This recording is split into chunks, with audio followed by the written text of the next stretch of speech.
Hi guys, welcome to DIY Ideas and welcome to a new experiment and a scarf tutorial. I crocheted for the first time with the pigs yarn from my last haul from Idee. It's a really cool yarn. It's really interesting to crochet with this, and I made a scarf out of this that's about 160 centimeters long. It's really cozy and fluffy. How exactly I did this, I'm going to show you now. Have fun! Okay guys, so here we are getting started with these two really cute balls of yarn. It has some like neon green and the dark red and the dark gray. It's really nice for fall. This is from Rico Design. I showed this to you in my last haul from Idee. This is 50 grams, 115 meters long, 62% acrylic, 26% wool, and 12% polyamide. This is recommended for size 7 to 8 crocheting hooks, and I'm gonna use my size 7 here, so the smaller option.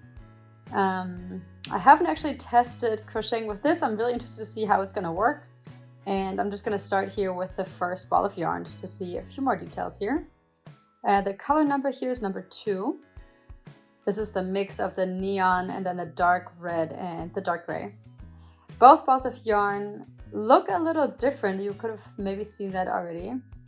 Really long and slow color fades. And the wool, really interesting, I gotta say. Let's see if we can find the beginning here.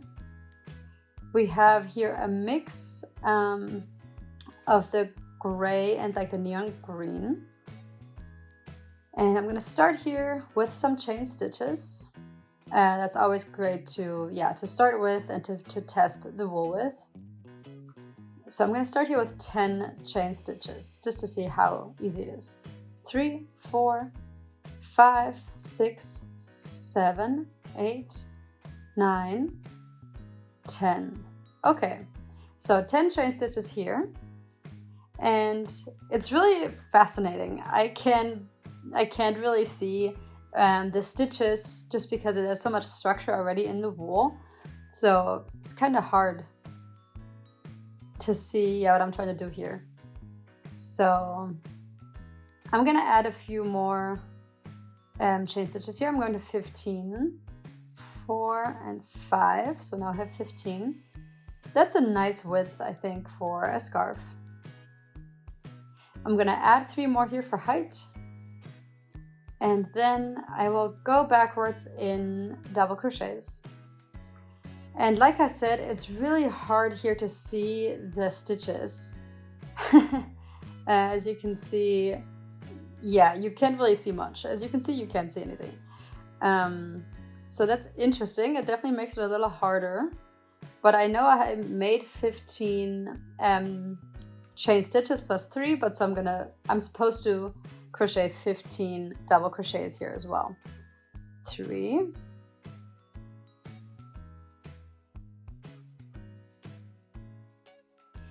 4. So I'm really crocheting here with mostly feeling versus sight, which obviously helps a lot if you have a little more experience, because if you don't, it's much harder to feel out where you're supposed to go. It kind of looks like a moss, but it feels really nice. It's really nice and soft.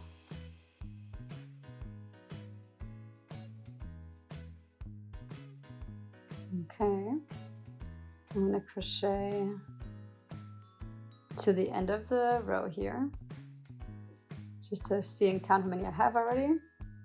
1, 2, 3, 4, 5, 6, 7, 8. Here's number 9.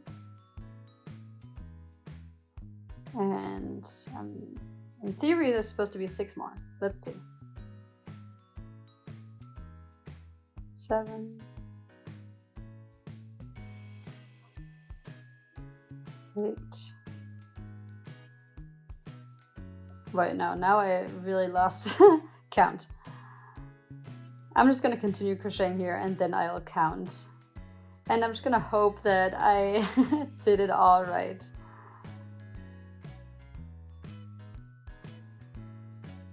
Let's see, 2 more, I think. This seems to be the last one. All right, so I'm gonna count now. 1, 2, 3, 4, 5, 6, 7, 8, 9, 10, 11, 12, 13, 14, 15. Okay, perfect. So we have them all. This is what it looks like currently. I think it looks really cute, but it's honestly kind of hard. I'm not going to crochet into the stitches just because it's just too hard, it's too complicated. I'm gonna add 2 chain stitches here for height, and then I'm gonna go just in between the double crochet. So I'm just gonna go behind here and pull the thread forward, and then I add just a double crochet, and then I will do this here in front now. So I'm always gonna switch off where I'm getting the thread, where I'm pulling the thread through. So I'm gonna go in front and then in the back of the double crochet of the row before. With that, we're getting some structure into the fabric, and it's, it's adding more of a look to it too.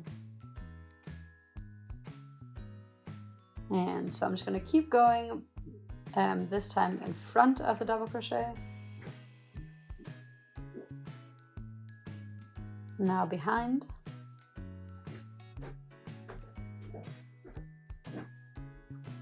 In front.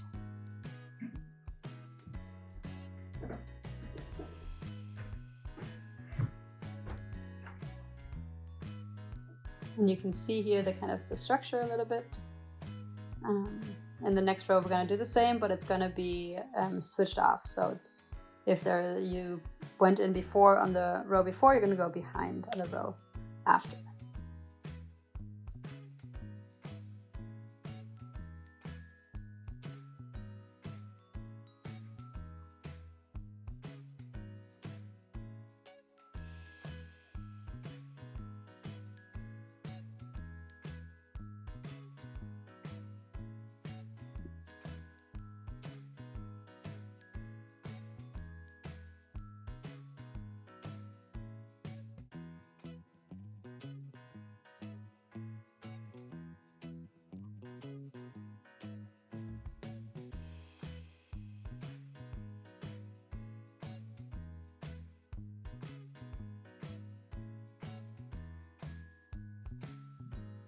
Okay, and now here at the very end, we're going to go around the chain stitches at the very beginning, and we're done with row number 1.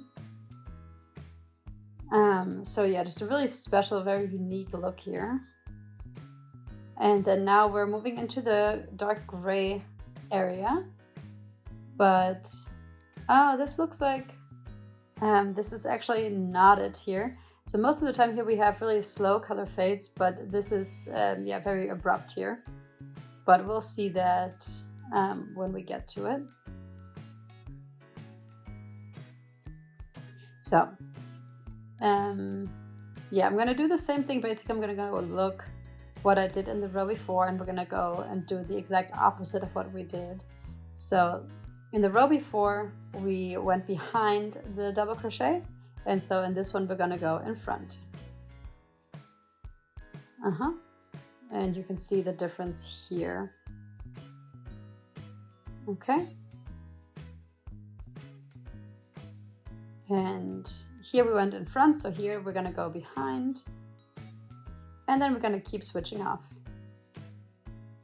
And that's the structure that we're creating here. So we always go, in front and then in the back. And we always do the opposite of what we did in the row before. And that's how we generate this pattern.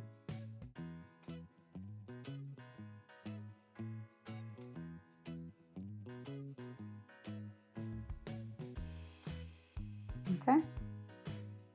And we always start every row with 2 chain stitches for height, just because we are getting in lower than on a regular one. All right, I'm gonna go give you an update in a minute. Okay, so here's my update for you guys. And it's really fascinating how the colors change, because sometimes it's really abrupt. Like here you can see that there's not really a fade. But every now and then there's also a little bit of red in there already, even though there's no direct color fade. I think the pattern looks really great with this, just because, yeah, you get this nice structure, and because we go in front and in behind, you have, yeah, more of a different pattern, which is kind of cool. You get the colors are switching off much more, which I think looks great. And yeah, it's just more interesting with this. It feels really, really nice. It's very cozy. Here in the yellow green, it's really neon. I'm not sure if it portrays as well on the camera, but you can kind of also see the main thread here in the middle. It's like gray. We can kind of try to look in here and see what the thread actually looks like. It has a lot of fluff all around. I'm going to continue crocheting this, and then I will give you an update in a minute. Okay, so here's my update for you guys. So here in this area, from the gray to the red, we had a softer color fade, but then here after the red, we had a very abrupt color fade again. So, you know, I'm not sure what the differences are here, but it seems a little random. But I kind of like that, you know, you never know what you're gonna get. All right. So I'm actually done now with the scarf. I have a little bit left over here, but really just a tiny bit. I'm just gonna pull it through here, and I'm obviously gonna go and hide the thread. Let me show you what happened here with the second ball of yarn. So here's the difference between the neon and then the gray. So it's again a very slow color fade, but here everything was really mixed. And yeah, really abrupt color changes. And then here again we have some like bigger areas, and then here again a slow color fade. So yeah, so definitely very irregular wool. You like can never predict how it's gonna change color. But yeah, also just really intense colors, which I think is really nice. It's really fun. It's really cozy. Not super easy, honestly, to crochet with, just because it's really hard to see. But the final product is, you know, it's super nice. It's really fluffy, it's really cozy, and just really pretty. I really hope that you guys liked this video. If you did, then go ahead and subscribe to my channel, and you'll always be notified when I have more videos. And I'll see you next time here at DIY Ideas. Bye!